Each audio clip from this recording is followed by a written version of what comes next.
Hello, everyone. Welcome to today's webinar, What If? Harmonization with a Global Quality Leader, sponsored by ETQ. I'm Chris Martin with Quality Digest, filling in today for Dirk Ducharme as your host for this webinar. In today's webinar, we're going to hear from Waylon Ferguson of International Flavors and Fragrances and learn why harmonization is essential for delivering on a promise of high quality. We'll be covering the operational and business benefits of quality harmonization, hear expert insights on how to approach harmonization, as well as hear best practices and lessons learned that apply to any industry. Before we get started, just a reminder that you can send us questions using the Q&A box. You can find it at the bottom of the screen. Just click on it and send your questions to us at any time. We'll have a section at the end of the presentation to answer those. A recording of this webinar will also be available in about 24 hours. You'll receive an email about that if you're interested in revisiting any or all of the presentation. And for those who are interested in a certificate of attendance for today's event, be mindful that you'll need to engage with a polling question to be eligible to receive that, which you'll have an opportunity to do so in just a few moments after the presentation begins. All right, so let's get started. Today's presenters will be Angela Anderson, Product Marketing Manager, ETQ, as well as Jennifer Bianchini, Senior Product Marketing Manager with ETQ. They'll be joined by Waylon Ferguson with International Flavors and Fragrances. Angela brings 20 years of experience in the aviation industry, supporting go-to-market for various hardware and software solutions. Before joining ETQ, Angela held several roles at Boeing companies Jepson and ForeFlight, and Robotic Skies, a commercial drone maintenance startup. Jennifer brings with her more than 12 years of experience in lead marketing roles, from product marketing, demand generation, to product management. She has led go-to-market efforts for SaaS solutions and software development and DevSecOps, FinTech, ebook, and the print prepress industries. Lastly, Waylon Ferguson has worked within nutrition and bioscience divisions of International Flavors and Fragrances for almost 2 years, where he's responsible for the quality information systems as an ETQ consultant. Prior to IFF, Waylon worked for a nuclear propulsion company for 20 years in quality, where he began configuration and programming of ETQ in late 2015. Angela, I think you'll be starting us off.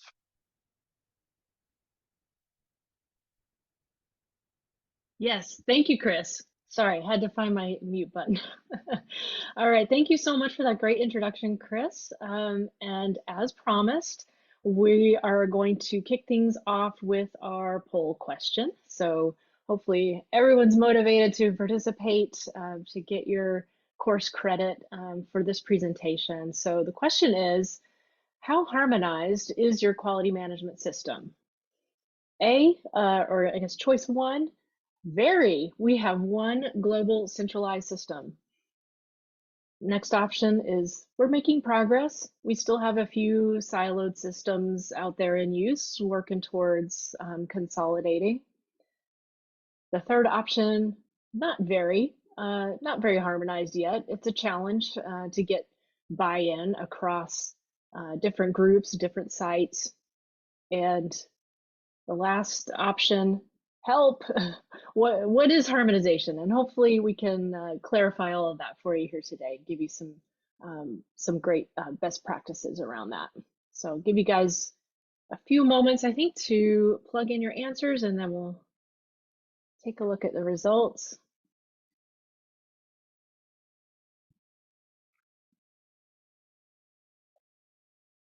So curious to see where you all stand.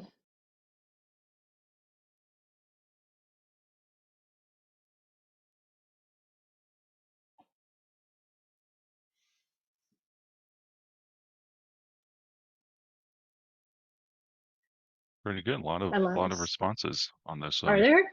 Great. Yeah. Just about to close it here. Okay.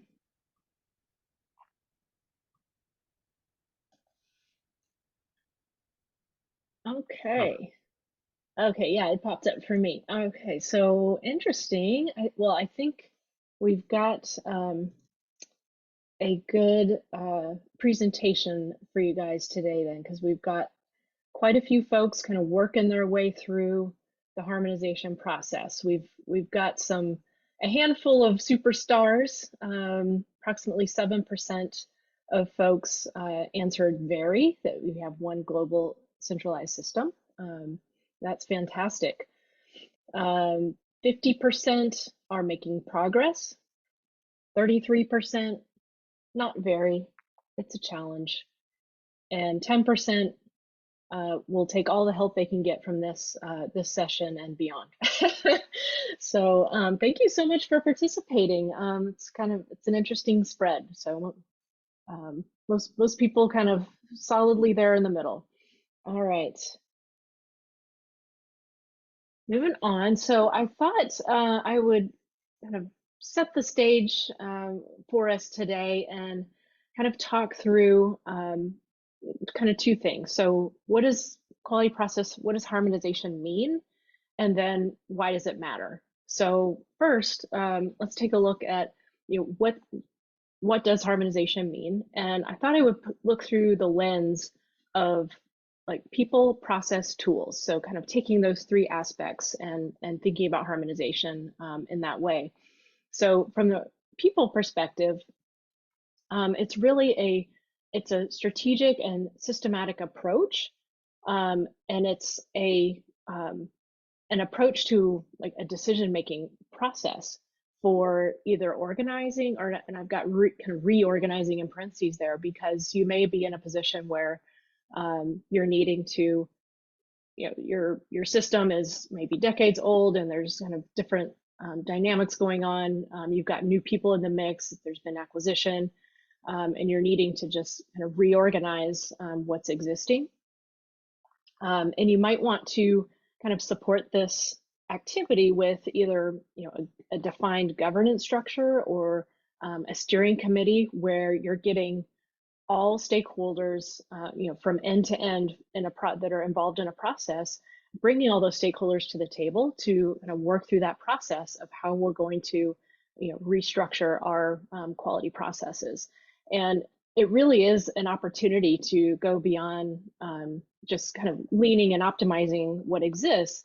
You can really kind of tear it up, start from scratch, and really kind of rebuild things with a new perspective, and that can really help deliver overall improvement, more overall improvement than you would get just by a leaning or optimizing process. But of course, you need the other aspect of the other part of the people here is the leadership buy-in and the support to make this happen. So that's kind of looking at it through the people perspective.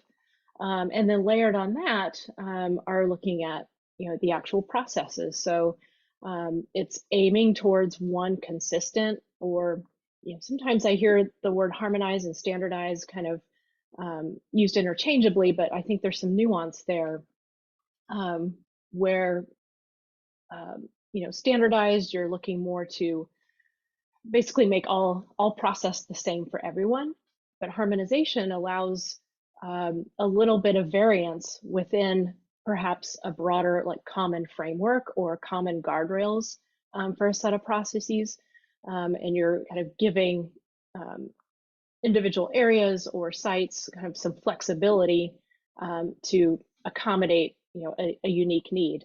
So you want to be consistent, doesn't necessarily have to be the same. You're just looking to reduce the variations, find those commonalities, identify those critical requirements that you need to retain, but then that common framework if people can kind of work within that. And then, based on those discussions from the people part, how much variation are you going to allow, and coming to agreement on that and figuring out where you kind of fall on that spectrum of, are we 100% standardized? And it could be, regulatory wise, that's what you need to do, but where can you add perhaps some level of flexibility? And that also kind of helps promote the kind of acceptance across those different stakeholders and accepting the new process, because there's a feeling there that, hey, this is working for me, and I'm not having to bend too much to something new.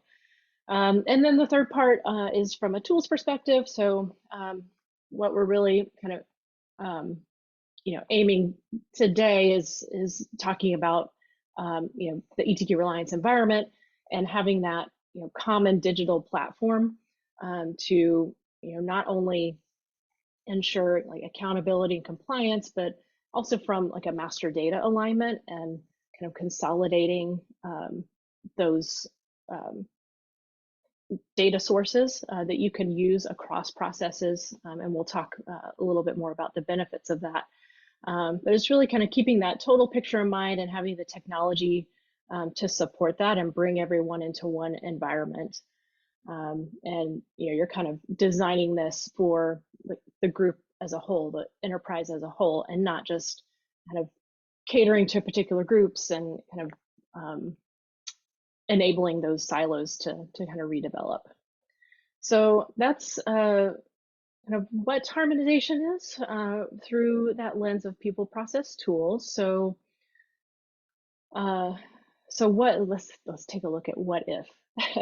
Playing on our guest name there. So what if? Why does doing this matter? What if we can get there? And I've got a couple of buckets of thought here from a technology perspective, saving time and money, and also decision making and decision velocity.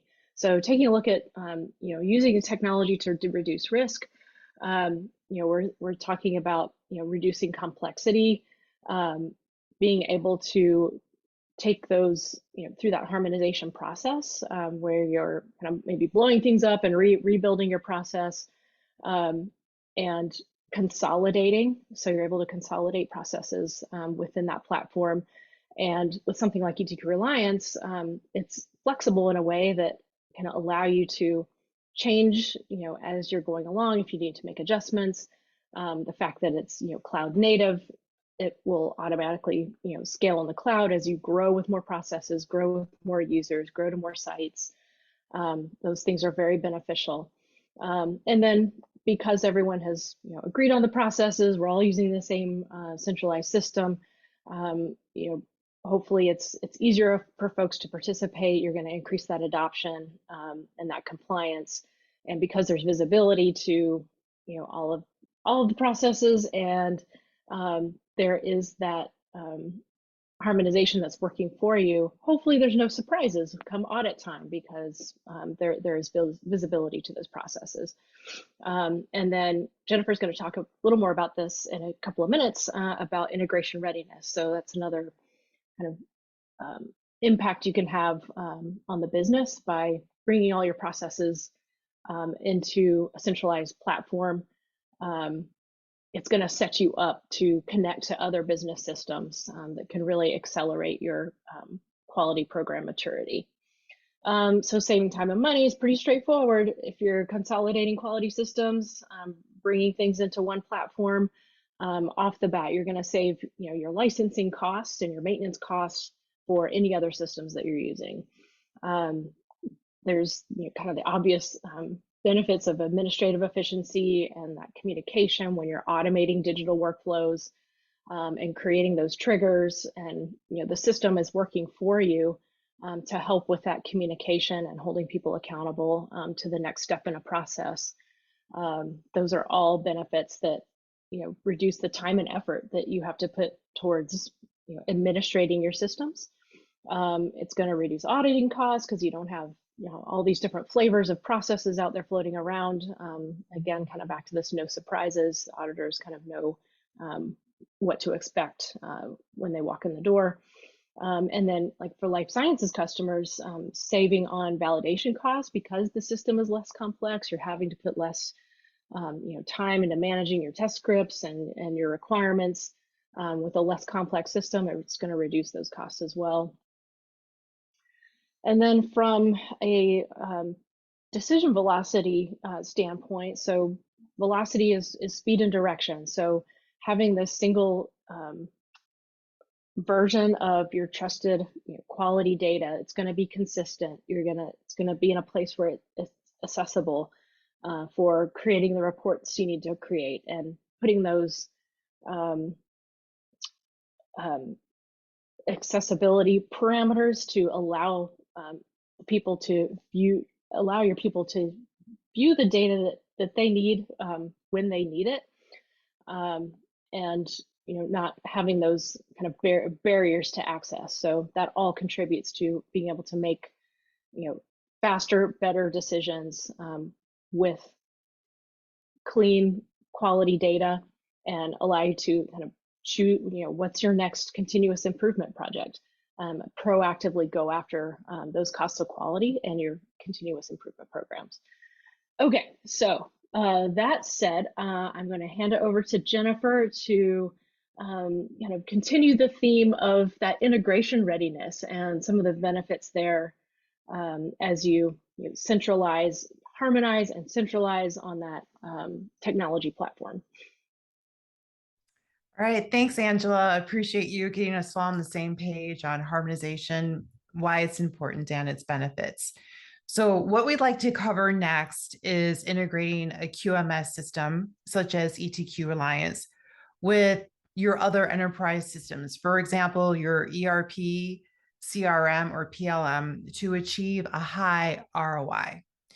When you have a flexible cloud SaaS offering, such as Reliance, this process is a little bit more seamless because it supports REST APIs. So when you have this integration, you now have a single solution that is optimized and can do more for you than collect data and centralize information from these systems. It takes this information and it enhances it, transforming it into actionable intelligence and improving communication within the organization. So you now have a working hub for quality continuous improvement. And in addition to that, it can also empower the other teams within your organization outside of your quality team. So for example, finance or logistics, they can now make decisions based on quality data that's relevant to their group. And now your organization is moving towards achieving a true quality-driven organization. So we help to provide the tools to simplify enterprise system integration. And as you'll now hear from Waylon, sharing with us IFF's harmonization journey with Reliance. Thank you, Jennifer. So I guess I'm here today to speak a little bit about IFF's journey going through ETQ and kind of some of our acquisitions and stuff with mergers and those type of things. So I guess I'll start off with a little bit about me, and then we'll. I tell you what, I'm going to stop my video here if that's being displayed, and then I'll come back on during Q&A time if that's okay. So, so a little bit about me. I thought maybe some interesting notes. Of course, anybody that's in this webinar now can read the screen, but I'm not one of those people that's going to read the screen. So if you want to read through that, great. I just thought maybe I would tell a couple of interesting things that I wouldn't dare put on a slide, but I don't mind kind of admitting to. So first off, if we go back to the radio button selection we had there at the beginning, that little survey. IFF and our journey, we're not at the top yet, right? There's 7% there that was able to answer that as they were already there, and we're still working through that. We're coming along and we're making strides. 2024 is going to be a huge stride for us in bringing consolidation efforts together. But I couldn't answer, so I couldn't put myself down in that second answer there. But I thought I would take this time at least to say what my answer would have been. So back to a little bit of things about me. So I began with IFF almost 2 years ago. And during that time I've been with IFF, I've not yet been in a single facility. I'm a remote employee and have been since day one. So I went from a plant where I walked in the door and saw 2,500 people throughout 3 shifts throughout the day. So a lot of personal interactions with people. To now where I sit at home in my PJs over half my workday. So I think that's quite a change of pace there. I've actually never met none of my coworkers in person. We do have video chat turned on from time to time when we are having our meetings, but even to this day, I just think that it's kind of funny. I've never even seen my boss. The lady that hired me, I've yet to be in a video chat with her, and probably because she doesn't want to have to look at me. But but I just think that's kind of funny. But that was due to some health things that it came up right when I first got hired. And then something a little bit more along the lines of geography, maybe for some of those geography lovers. When I took the job, right, you go out and you do your little search and you find something that makes you happy, you apply for it. Well, I happened to notice that the home office for where I was applying to was in Wilmington. And I thought to myself, how cool would that be when I go into the office? I'm right there at the beach, and how cool that's going to be, because I just knew through previous coworkers, they talked about Wilmington, North Carolina all the time. Well, it turns out I was hired for Wilmington, Delaware, and I didn't realize that that existed. So, yeah, I just thought that was kind of funny. A couple of fun notes there to go along with all that history there. So, I'll talk a little bit more about my actual work history in some of these next slides. So, if we could go ahead and advance. I Now, love that, Waylon. Great stories. I'll talk a little bit about IFF, our history at IFF, I guess. So we have been in the taste and scent industry now for 130 plus years.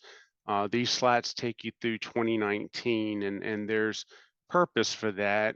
We've acquired and merged with other companies since then, but 2019 is a really big mile marker for us. So I just thought maybe I'd take a few minutes, let you look at the graphics there, and then I'll explain a few things about those graphics. So IFF's history, we were founded in 1889, as you can see above.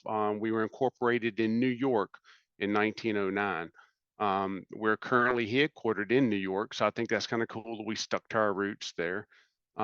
We became publicly traded back in 1964 and then added to the S&P 500 index 25 years later. So I didn't know I've been investing in IFF, I guess, for many years and didn't even realize it, right? So IFF's currently made up of 4 divisions that include Health and Biosciences, Nourish, Pharma Solutions, and Scent. We currently have 200 locations, or approximately 200 locations globally, with roughly half of those being manufacturing facilities and the rest of them being laboratories. We employ just under 25,000 employees. We support 11 languages through localization profiles and ETQ. And we have 125 concurrent users for our environments, and we are increasing that concurrent usage to 150 in Q1 of next year, and then we're hoping to get that to around 200 by the end of the year next year in 2024. So those efforts there. Yeah, 11 languages and localizations. Those ETQ users, you already know what that means for us, and but that becomes part of that harmonization that we're going to be talking about. So roll into the next slide where we are referring to IFF and how IFF got to meet ETQ in our journey, right? So IFF and in ETQ, we didn't really have a relationship until 2019 when that merger of DuPont happened. This slide I was hoping would try to depict a little bit of that. So if you go back to that 2019 on the left-hand side, you see this old ancient ETQ logo. That was actually part of this presentation for a reason. That was kind of show you guys where we came from. So when we inherited, and I'll put that in quotation marks, from DuPont, NMB, we inherited not only the product lines and platforms that come with that, being like the probiotics and the health ingredients and enzymes and those type of things, but we built that platform of health and biosciences within IFF. We also got a little bonus there called ETQ, and the cool story there is that we were already looking for a QMS package, and we had landed on ETQ, and we were actually in the middle of negotiations with how many licenses do we need, those type of things. We were doing the things that you do in the very beginning, and while doing so, we merged with DuPont NMB, and through that we decided to step back a little ways and take another look at it. Rather than to start from scratch, we ended up accepting, instead of out of the box, we ended up accepting a cloned version of their system. What that did is allowed us to remove the DuPont stuff and then consolidate our IFF systems.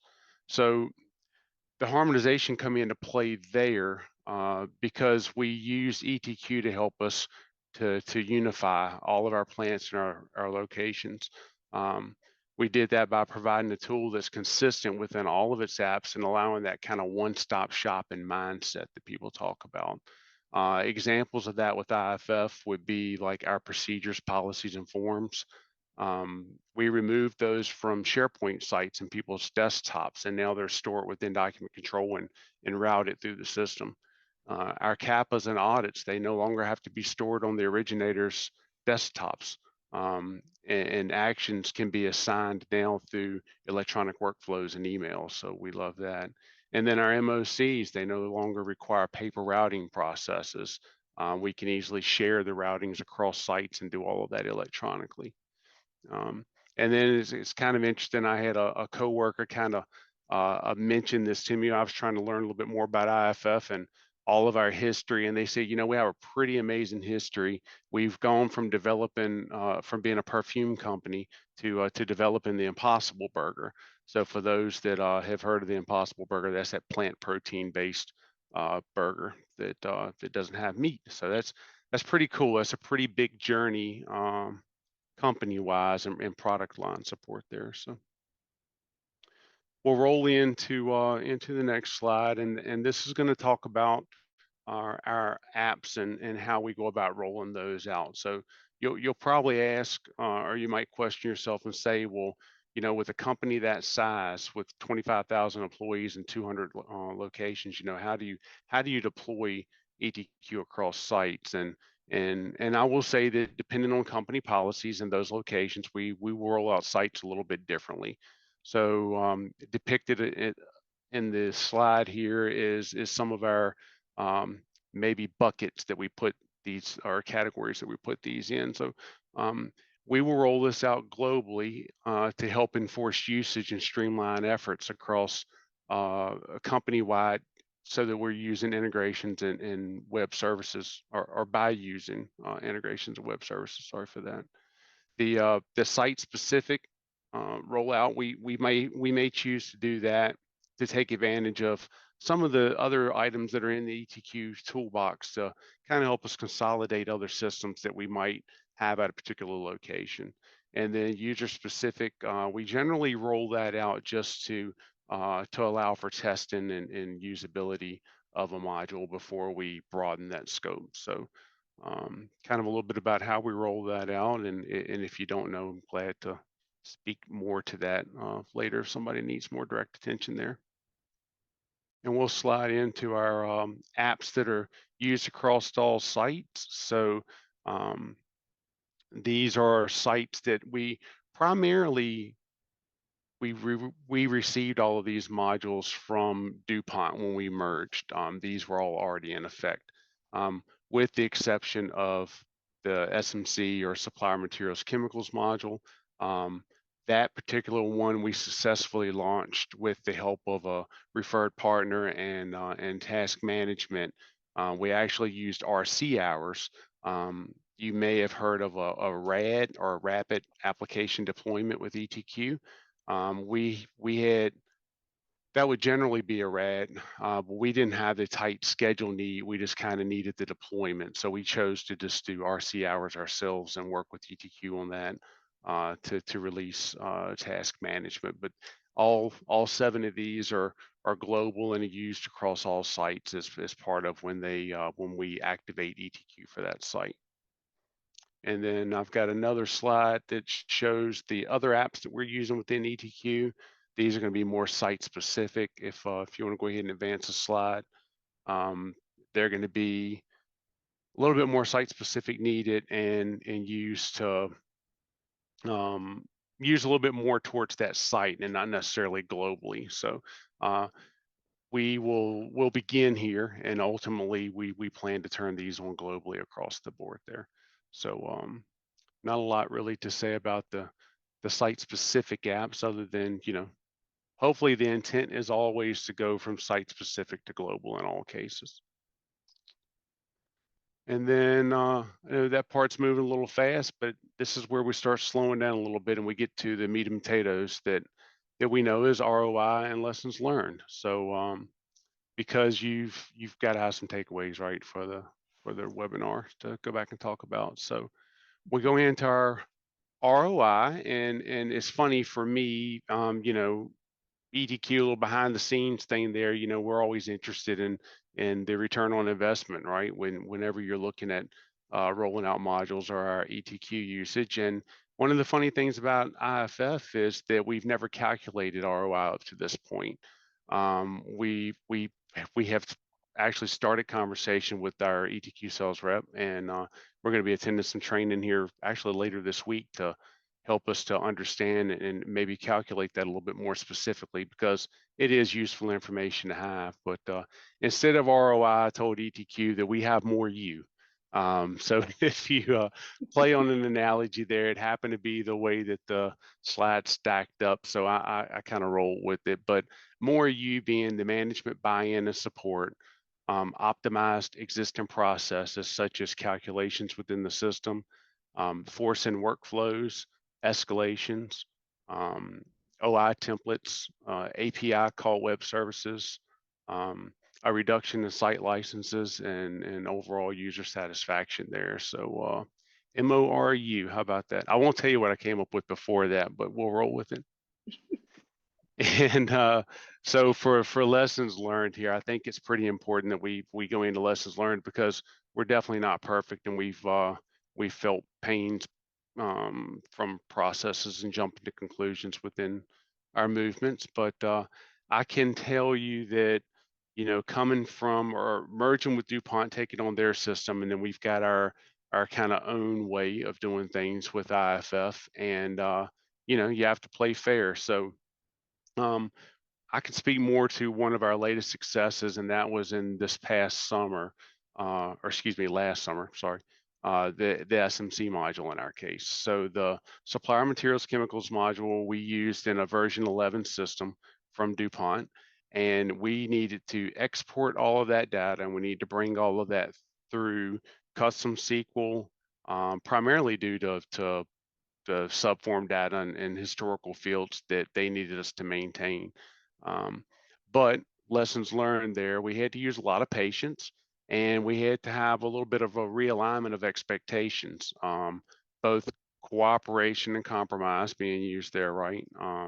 So we needed to kind of step back and look at the big picture, and not worry so much about the nitty gritty details between two units that might not be able to get along with every answer, right? So a little compromise there. But the project, we were actually able to migrate and bring all of that stuff over in just 4 months, slightly over 4 months. But that was a lot of 12 and 16-hour days, and it's pretty interesting. I can't say that my entire work life is 12 and 16-hour days. I'd be lying to you, but over the summer of last year, it was very much that. And it was a special project with special needs. I was fortunate enough to be working with a coworker in Copenhagen, and it's really interesting from a global aspect, because you start finding that there's 24 hours in a day, and the world goes round, right? It's gonna continue to go around, and we had to find that sweet spot where my coworker and I can I can wake up in the morning and log in and pick up where he left off, and allow him to have some rest and some time in his day, right? So we had to pick times that worked for both of us to kind of pass the ball off to the other person. And there were times where early in the morning we would spend a couple hours together in a meeting, and late at night we had those meetings. And we would, like I say, that kind of handoff. So, hey, buddy, this is what I worked on all day long, and we would hand that off for the next day, and that really did go on for those 16-hour days. So it was a solid month there where it didn't seem like there was an end in sight, um, but there was, and it was a good project, and we got everything moved over and met everybody's expectations. And now we have not changed that module. It's been a month, or excuse me, a year and maybe a year and 2 months, 14 months gone by. We've not had to make any changes there. So, in hindsight, if we had gotten a better account of people's vacation time, right? So I need to not only talk about where the successes were, but maybe where some of our failures were there too. And being a global company, and this being my very first time getting to work on a major project globally, I didn't understand that, I think everybody's going to take off when I do. Well, turns out European sites, they typically will go on vacation for most of the summer. This was a summer project. So if I had a good account of everybody's vacation time, the key players in my timeline, if we had a good account for all of that in the beginning, we could have projected what that project was going to wrap up like, right? With more time, I could have utilized ETQ for their possible accelerators and stuff, using RC hours and those type of things. And then I guess kind of the last talking point there is having a proof of concept to work with. So that proof of concept with management buy-in, once I go to my management and I can show them, hey, this works, getting that management buy-in up front would shut down some of those conversations and some of those other things that might have slowed down the project ultimately, right? So we did have our safety team, unfortunately, during all of that. Our safety team decided they were going to go a separate direction. They went with a competitor, ETQ. I won't mention who that is, but in less than 2 years now, they've decided to come back around. So kind of that manager buy-in and stuff. Where I was going with that is yeah, people did stray away from the system early on because it was cumbersome and we didn't have everything in the right places. But as we consolidate and as we harmonize in our systems, harmonize them together, these sites are coming on board and they're saying, I want everything to be in ETQ. And we've gotten to that point now. It's been 2 years since the beginning of those projects starting, and now people are dying to get back into ETQ. They're like, please get me out of these other systems. So 2024, I was telling you, we've got a lot of work there. Our major efforts there is some of this consolidation, not of our sites, but more so now pulling people out of these competitor branches that they've gone down and try to pull them back into ETQ. We've made a corporate decision that ETQ is our parking place, and we're going to stick with it now. So I guess there's job security there for myself, so that's good. So yeah, it really wraps me up in our story. I know I want to open it up to some questions and leave some time there. Angela. Yeah, man, thank you so much, Waylon. I'm gonna bring my camera back up. Really appreciate you sharing your journey, and boy, it's a journey. It's so much more than just kind of mapping out the steps for a process and and putting it in the system. It's that's encased in so many decisions and so much work to make sure people are coming along with you, and maybe if they aren't, being patient, and as you build momentum with the other things you're doing, then over time people are going to see that value. And it sounds like that's exactly what happened with IFF. Is it just took time to bring everyone around. It did. Great. Okay, I'm just gonna pull up so I see my cheat sheet here. So wanted to throw a couple questions at Waylon before we kind of open up, give you guys a chance to think about what kind of questions you want to put in the Q&A chat there. I think there's hopefully you see a Q&A button on your end of things, and please do feel free to drop some questions in there, and we'll get to those here in just a few moments. But Waylon, I wanted to, in our prep work for this session, you had shared a really interesting story about, or I found it interesting.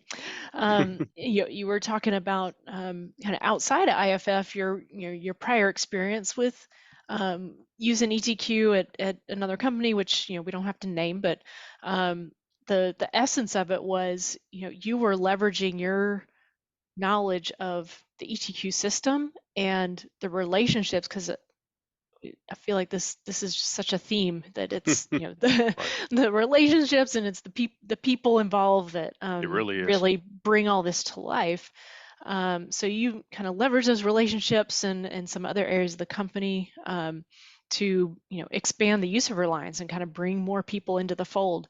Can you talk a little bit about that experience and kind of your lessons learned from that?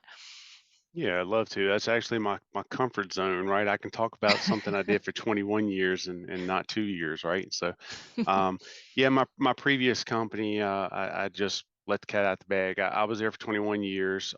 We started our ETQ journey there at the end of 2015. By 2016, we had gone live as a replacement model.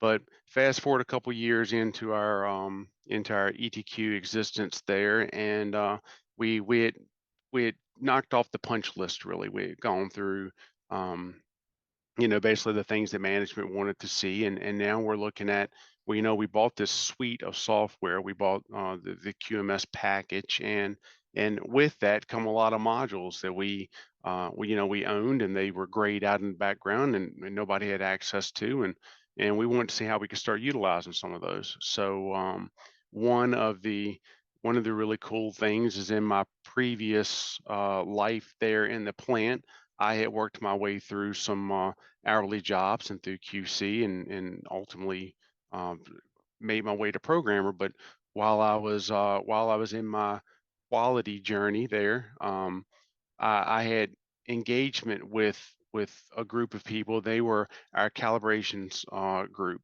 and so my manager had come to me and said, "Hey, it's JPE time and that kind of thing, and job performance evaluations. People call them everything."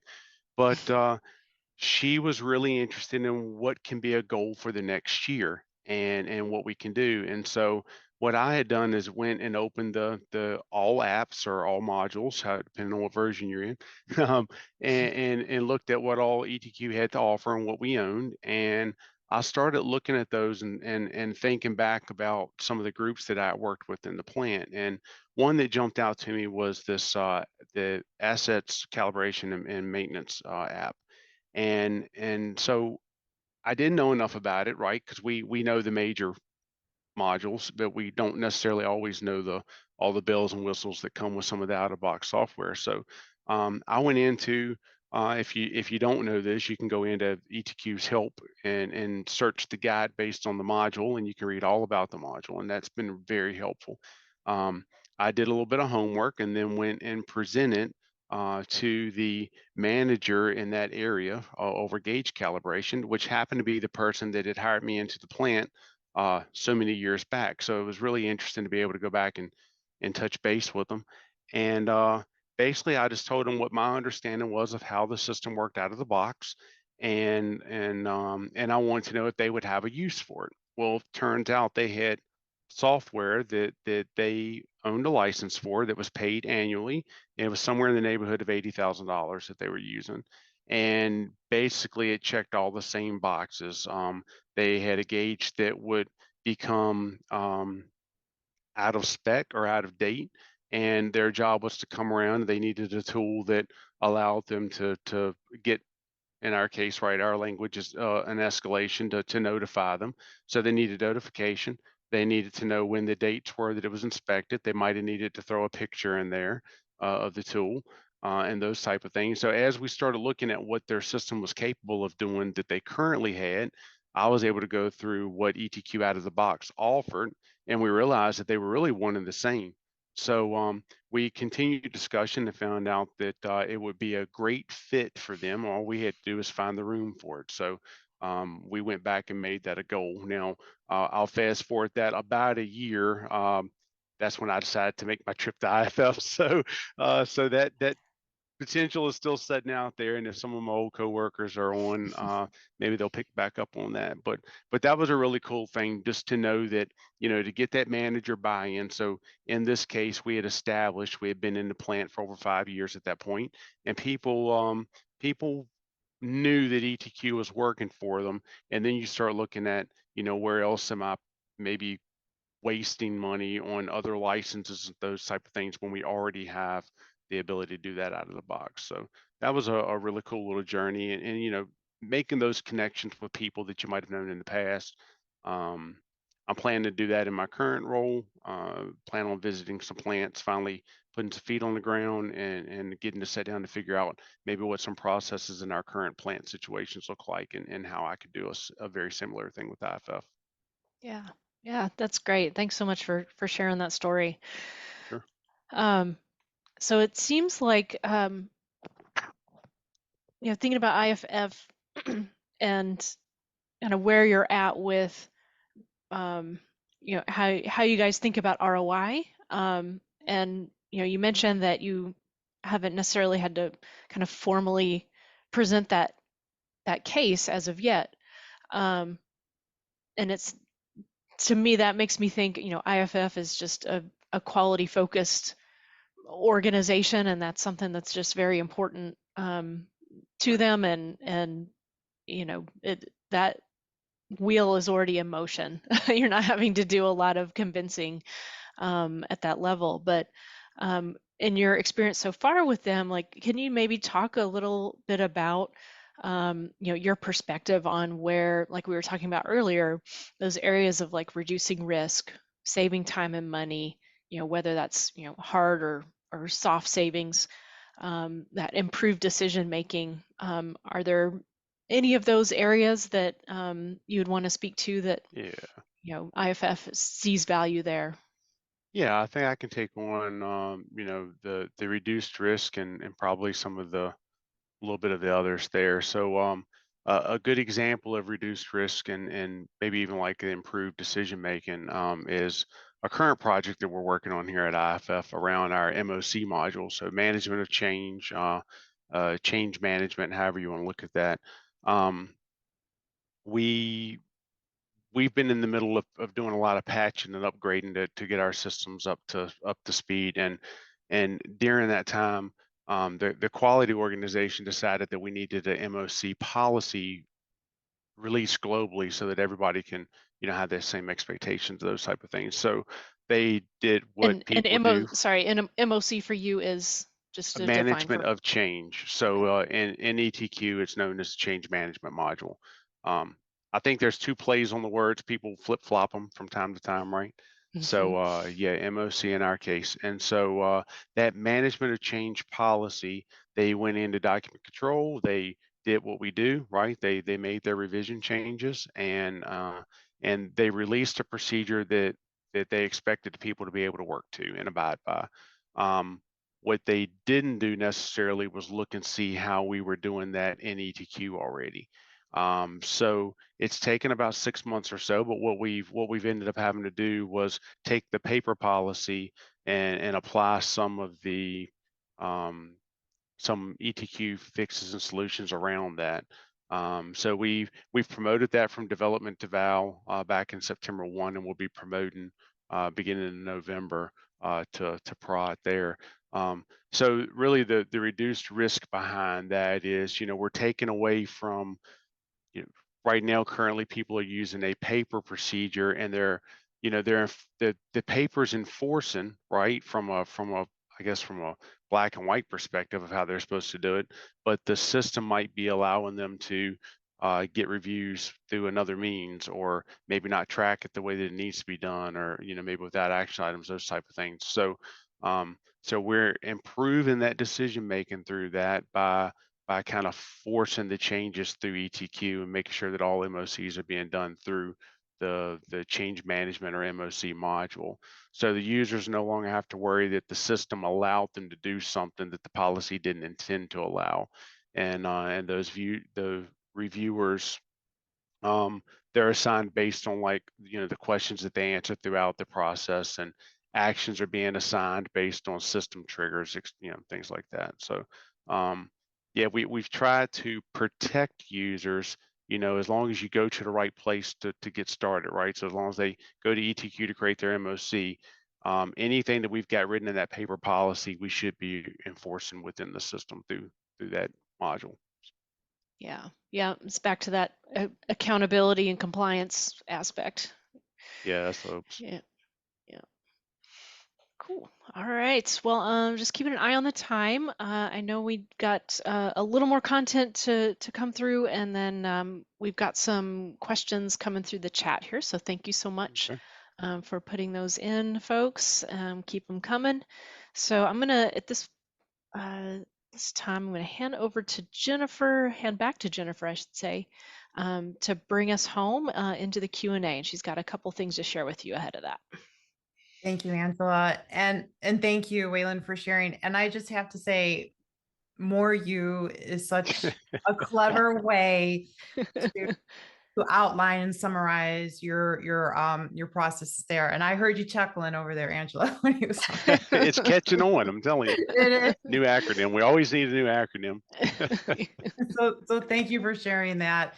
So what we'd like to cover next in this webinar is that no matter where you are in your quality journey, ETQ is ready to help you. From calculating the ROI for your business case to mapping out your deployment strategy or providing any level of onboarding support you may need.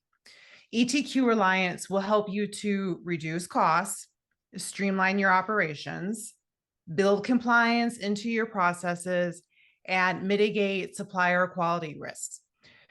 All of this resulting in improved efficiency, time to market, sustainability, and bottom line results. So we'd really love the opportunity to share our expertise and help you along your quality journey.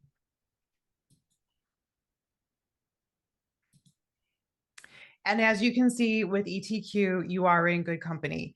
We serve hundreds of customers, all shapes and sizes across many industries.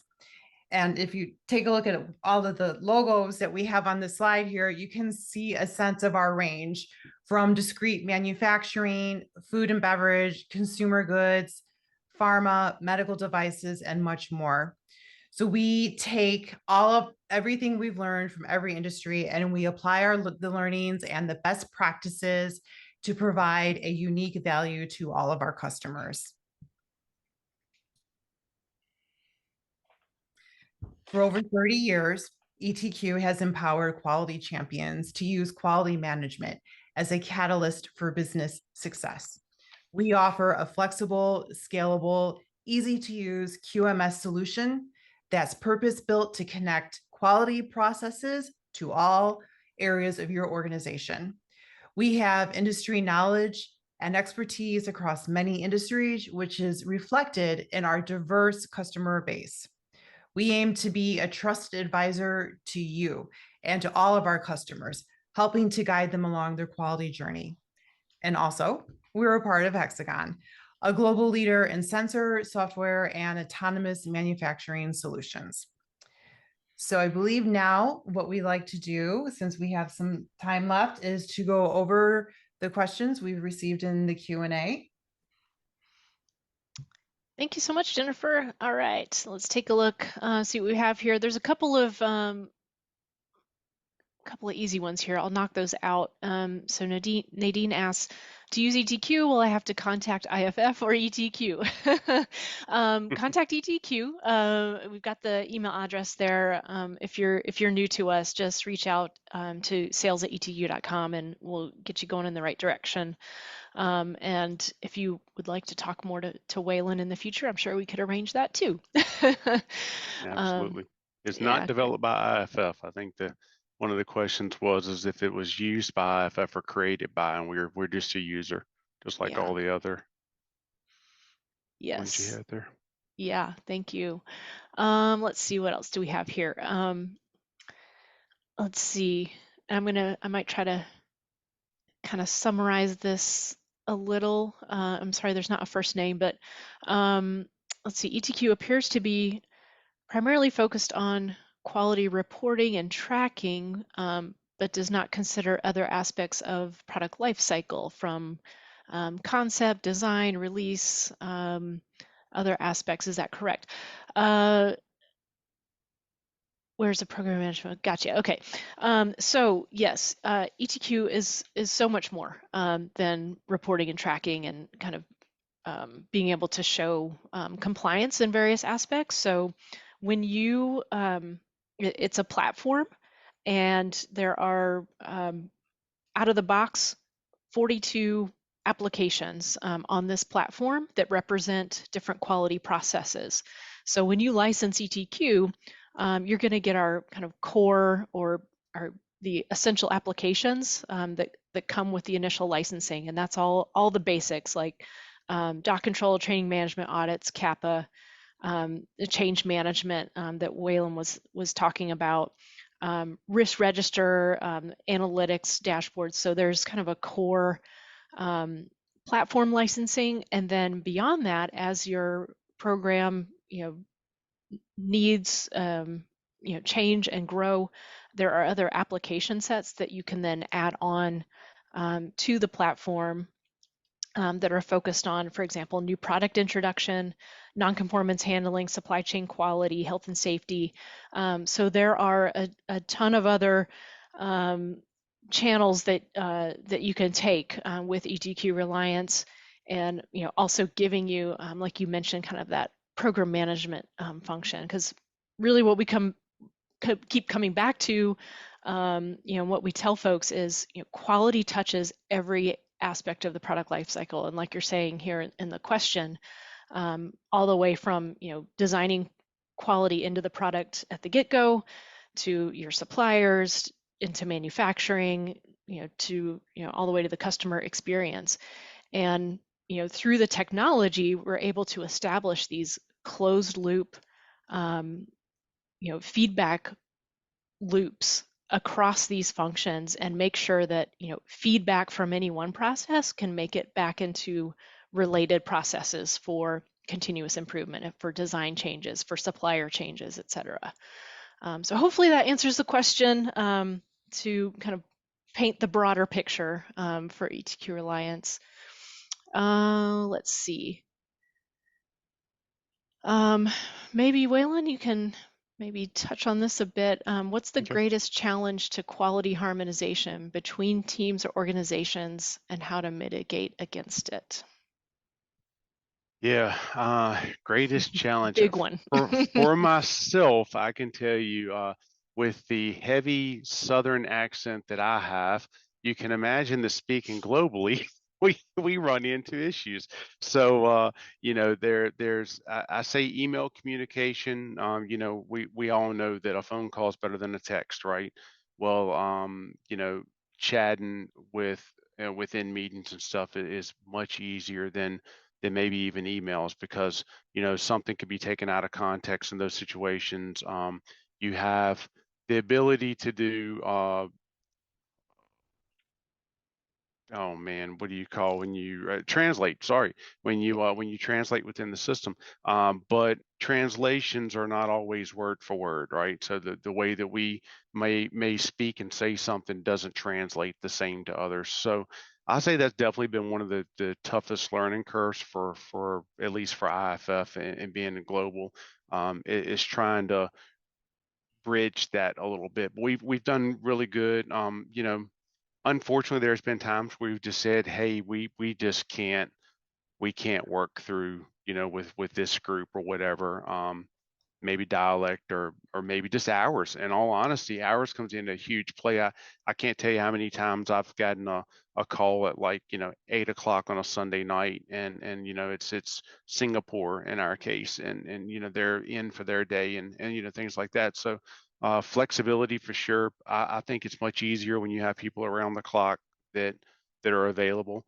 Not necessarily a 24/7 type situation, but maybe people within your group where you can hand off maybe a little bit of flexibility, where we're not doing all of our time early in the morning. Maybe we're leaning more into the evening so that we can work with others. Or some people get up a little earlier in the morning, and it's easier to get some of those conversations out of the way at the end of somebody else's workday, but the beginning of yours. So the global aspect changes that quite a bit. So I hope I answered that question some. It's definitely challenging for us globally to make ends meet at times, but we bridge it, and it works. And sometimes it's just finding the right team, and sometimes that takes a failure or two before you get the right team together to get it done. Yeah. And the the technology helps with those connections, whether, It does, whether it's Reliance or some other system that, the platform helps with those communications and handoffs that, for sure. let's see, what else do we have here? I think we kind of already answered that. I'm not sure if you can answer to this, or if you're not comfortable answering to it, Waylon, let me Okay. know. So is the QMS organization at IFF, is it at the corporate level? And, is that an ongoing established group? And is that how your quality program is managed? Yeah, for the most part, it's very heavy quality, not so much from a safety aspect. So that's what I was talking about coming into 2024. Part of the 2024 project is pulling that safety aspect into it and making it, more of a global appeal, I guess, both sides. Even in my old job, right? When we brought it in, it was a quality tool. It was actually under the quality umbrella. So sometimes merging the two together creates conflict, or one hand wants to see it one way where the other hand wants to see it another, right? So that's typically where we fall in. We are working on bringing our safety group into things, but it's very quality driven at this time. I will admit that. Great. Yeah, with responsibility toward products that people consume, definitely quality is Sure. utmost. Yeah. Um, let's see. Can ETQ be used in organizations implementing integrated management systems, e.g. QMS and OHS and environmental management? So I think I'm reading that as, can ETQ play well with others? And the answer is yes. We use industry standard REST API and other, depending on the situation, other, data connector technologies. But the idea is that we can, Reliance absolutely plugs into connections with other critical business systems like ERP, and we've got integrations with MES solutions, with CRM, so from a customer complaint side of things. Very flexible, configurable, connectable. Yep. Let's see. Should do a time check. We are right at the hour. I see one question there. Is it Is there? possible to have batch recording in ETQ? Without knowing a whole lot more about where the question's coming from, I recognize batches as being something that was in SAP, and although we at IFF have not integrated with SAP at this time, I know that it's a possibility through ETQ. If that answers that question, if that's where they were coming from. Yeah, I'm trying to think of some examples we have, because I think there are, not that I want to promote the limitations, but I think there are some limitations from a life sciences perspective, but I think there are some ways we've made it work, and I just, roadmap wise, not sure where we are with developing more into that feature, but talk to us. We'll see if we can accommodate what your needs are. All right. Well, I think we'll go ahead and wrap at this point. Christopher, I'm not sure if you've got a closing message, but we'll go ahead and wrap. Thank you so much, everyone, for attending today and sticking around for some Q&A. And hand it over to Chris. Yeah, just general housekeeping. Angela, Jennifer, Waylon, thank you very much for the presentation and taking the time to answer the Q&A. And of course, if anyone has any questions that weren't answered, we can put you in touch directly to get more information. Or if you just have further inquiries, feel free to get in touch with ETQ directly or with us, and we'll pair you up. And as a reminder, anyone looking for a recording too, they'll be sent out in about 24 hours. Check your email for that, as well as I believe a PDF of the slides should come from ETQ as well. And that's it. So from all of us here at Quality Digest and ETQ, thanks for joining us, and we'll see everyone next time. Take care. Thank you.